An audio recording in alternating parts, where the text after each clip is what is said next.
I make some of my friends watch a few of my, lecture tapes because, in the back of my mind, I don't know, me come around every now and then and say, well, where were you?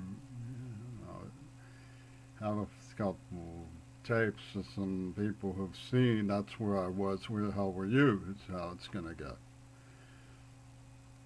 But I don't require anybody to watch something where I'm just, in yap mode about stuff pertaining to social circumstances in our society. You hear all this stuff about America and that, And this one told my country, come to our country, we're a society.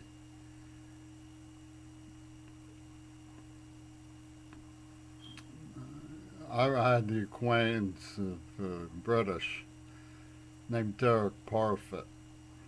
He'd go on about what he called the poignant solution, repugnant solution, conclusion. And it was all agog in Oxford. And what he said was to the effect that if you spread around the wealth, all you'll do is make everybody unhappy. So, because there's not enough. It's all Malthusian jazz. Of course, the philosophers handpick stuff. And they go, oh no, it ain't Malthusian. It's not that. It's different. It's deep. It had its own pedigree. And he was a smart man. He saw right through the jazz of the Arctic scene, who were sky busing to rip off Buckminster Fuller while covering for their role in the AIDS attack over WQED and so forth. He didn't see that far into them, don't get me wrong, but I saw farther into them. But he saw right away that they were just poachers and called them on it. I was interested in that. But, you look at our society, some people got so much. I mean, they just got something, they just got everything, it seems like. Now, other people don't seem to appreciate what they have. They have more than it seems like they know. And then there's all these poor folks too. And there's these questions: what if you give more to the poor? Is Parfit's theorem valid? Hell if I know. How am I supposed to know any of that stuff? People tell me, we'll get with the change in the times. What you're telling me is to back off John Kennedy. You just forget it. That's not going to happen.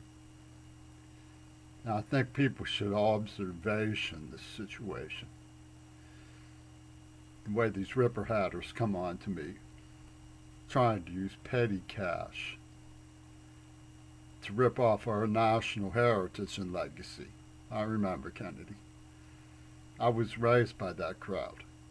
It's authentic in the sense that I mean it. Don't tamper with it, because I'm not having it.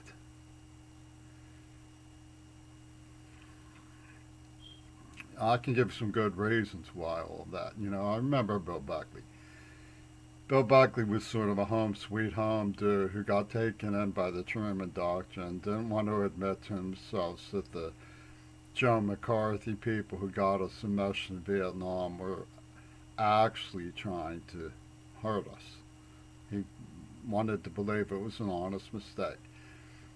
He had some redeeming qualities. I'm not saying that he was necessarily free of deception or duplicitous or any of that. I know that Vietnam was Axis inspired, John Wayne and Lee Marvin, who took out JFK with their chumps from Hollywood. Reagan showed very clearly in the killers his hand in the murder of JFK. Don't get me wrong, I understand people have the right not to believe it, but you stop leaning on me about how I know. Because they worked me over real good because they knew what I stood for. And they're still at it. Now, I don't think there's anything to even consider when it comes to trading the spiritual values of the Kennedy leadership for this chump. who came on to us with this COVID atrocity. I don't see anything redeeming about it. So you just leave me alone. You get nothing in return.